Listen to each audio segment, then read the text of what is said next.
வணக்கம். சிறகடிக்க ஆசை சீரியலில் இனி நடக்க போகுது அப்படின்னு தான் பார்க்க போகிறோம்.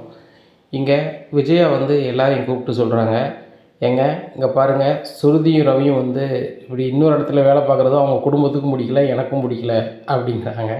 இதை கேட்ட சுருதி சிரிக்கிறாங்க. ஏன் ஆண்டி, எங்களுக்கு பதிலாக நீங்கள் வேலைக்கு போகிறீங்களா அப்படிங்கிறாங்க. என்னம்மா நக்கலா அப்படிங்கிறாங்க. நக்கல் இல்லை ஆண்டி, நாங்கள் வேலைக்கு போகணுமா வேண்டாமாங்கிறது எங்கள் முடிவு அப்படிங்கிறாங்க. இதை கேட்டால் அண்ணாமலை, அந்த பிள்ளைகளுக்கு கரெக்டாக தானே சொல்லுது, அவங்களுக்கு வேலைக்கு போக விருப்பம் போகிறாங்க, இதை போகக்கூடாது போகணும்னு சொல்கிற இடத்துல யார் இருக்கா அப்படிங்கிறாங்க. உடனே ஏங்க அவங்க 2 பேரும் சின்ன பசங்கங்க, அவங்களுக்கு என்ன தெரியும் அப்படிங்கிறாங்க. ஆண்டி சின்ன பசங்களா, நாங்கள் வந்து கல்யாணம் முடிக்க முடியாது ஆண்டி அப்படிங்கிறாங்க. உடனே முத்து சொல்கிறாரு, பலகுரல் கரெக்டாக பேசுகிற அப்படிங்கிறாங்க. டேய் நீ வாயை மூடிட்டு இருடா, பொண்ணை மாதிரி வந்து காரை ஓட்டிக்கிட்டு ஒன்றும் இல்லாமல் அலையன்னு நினைக்கிறியா அப்படிங்கிறாங்க. உடனே அவன் நல்லா தானே இருக்கான், ஒரு கடையில் வேலை பார்க்கான் அப்படிங்கிறாங்க. இதை கேட்ட விஜயா, அவன் என்ன வேலை பார்க்கான், ஒரு 12,000 சம்பளத்துக்கு ஒரு ரெஸ்டாரண்ட்டில் நான் மாஸ்டராக இருக்கேன் அப்படிங்க.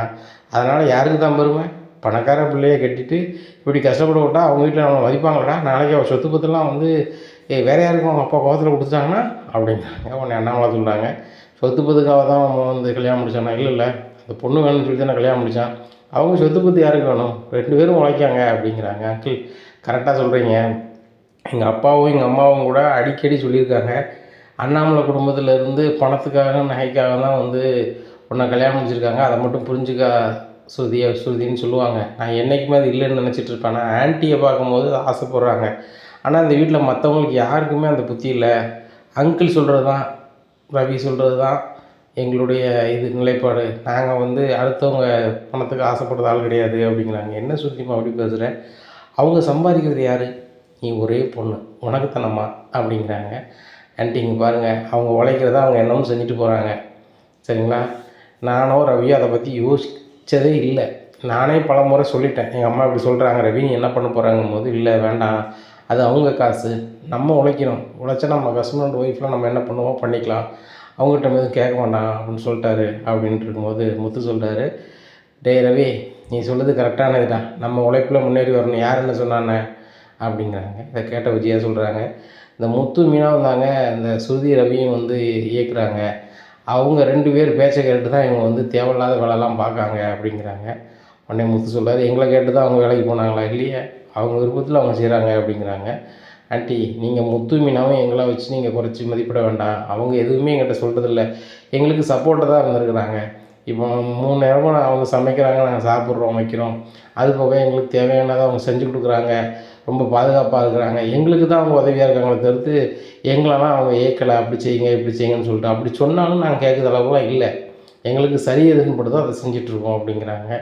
டேய் ரவி நான் சொல்கிறது தான் நீ கேட்கணும், உங்கள் மாமியார் சொல்லி தர மாதிரி நீ வந்து ஒரு ரெஸ்டாரண்ட் வைக்கணும் அப்படிங்கிறாங்க. அது நடக்கவே நடக்காதுமா அப்படின்ட்டு இருக்கும்போது, ஒரு ஆள் வீட்டுக்குள்ளே வரலாமா அப்படிங்கிறாங்க.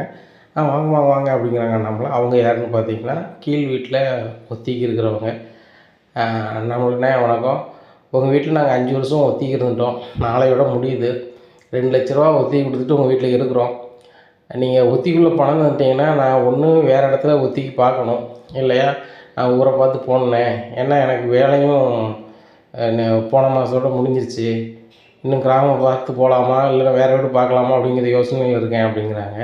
உடனே விஜயா சொல்கிறாங்க, இப்போதைக்கு எங்கிட்ட பணம் இல்லை, என் பையன் மனோஜ் பெரிய பிஸ்னஸ்மேன் தான், இன்றைக்கி லெவலுக்கு வந்து அவன் கையில் காசு இல்லை, இல்லைன்னா அந்த 2 லட்ச ரூபாலாம் எங்களுக்கு பெரிய மேட்டர் இல்லை அப்படின்னு சீனை போட்டுட்ருக்காங்க.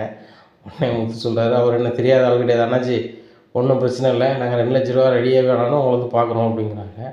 உடனே மனோஜ் சொல்கிறாங்க, பார்த்தியாம்மா 2 லட்ச ரூபா அந்த முத்துக்கிட்டி மீனவட்டி இருக்குது, அவங்க நினச்சாலும் கொடுத்து அவங்க வெளியே போக அனுப்பலாம், ஆனால் அவங்களுக்குலாம் மனசு வராது அப்படிங்கும்போது, மீனா அவன்கிட்ட கொஞ்சம் பேசணும் அப்படிங்கிறாங்க.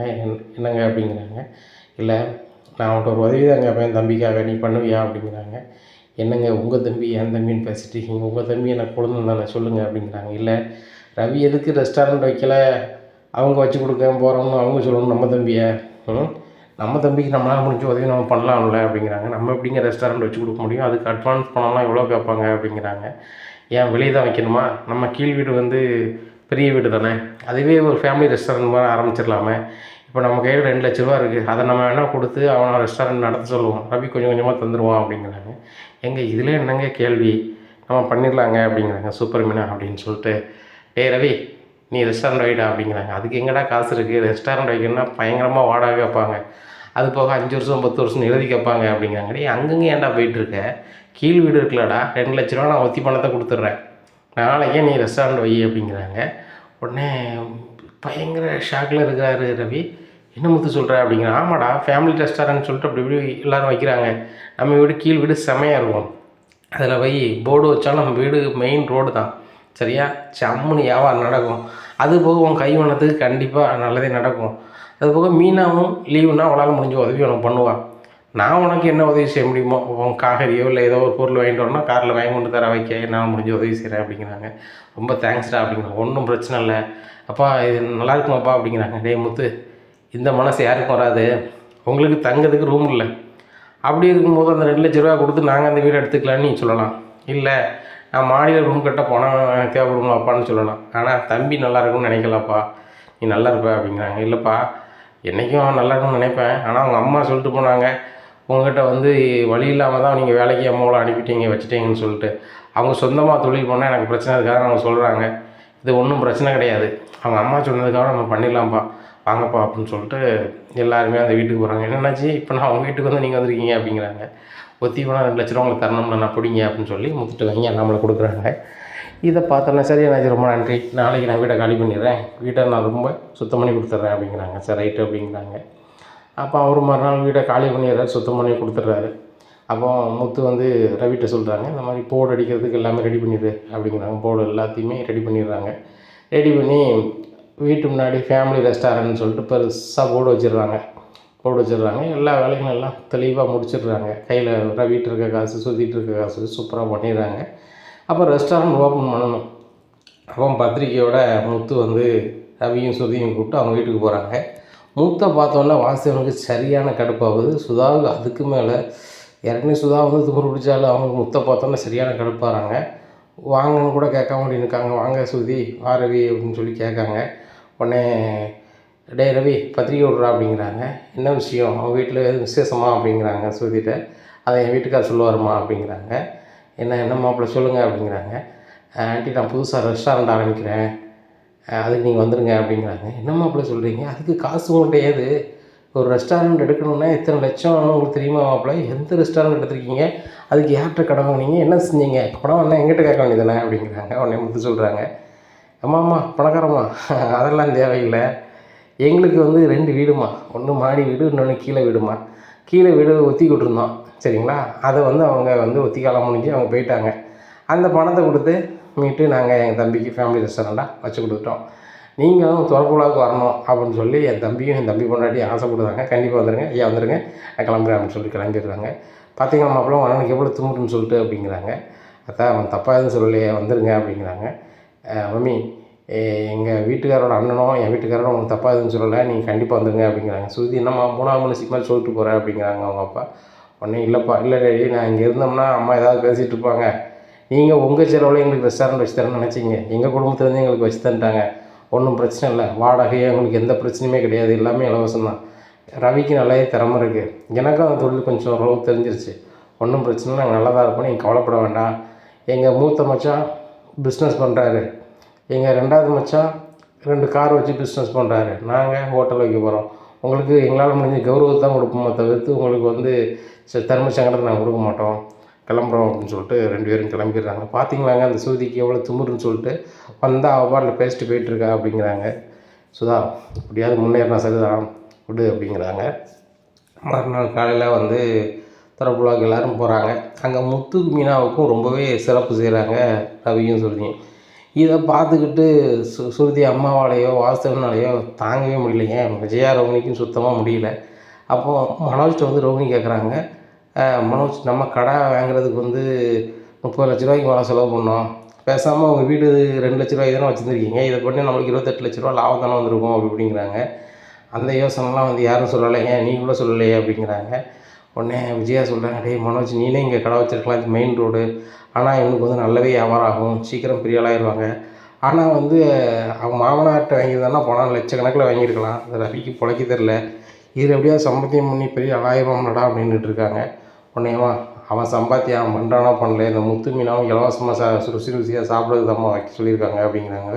ஓ அப்படி தானா அப்படின்னு சொல்லிட்டு, டேய் ரவி, ரெஸ்டாரண்ட் வைக்கலாம் சரிதான், கூட பிறந்த அண்ணன் டிரைவரு பூக்கட்டுதுவா ஐனி மன்னி அப்படின்னு சொல்லிட்டு வந்து கடையில் வந்து சாப்பிட்டா நீ சம்மதிக்காத, யார் வந்து சாப்பிட்டாலும் ஒழுங்கா காசு கேளு அப்படிங்கிறாங்க.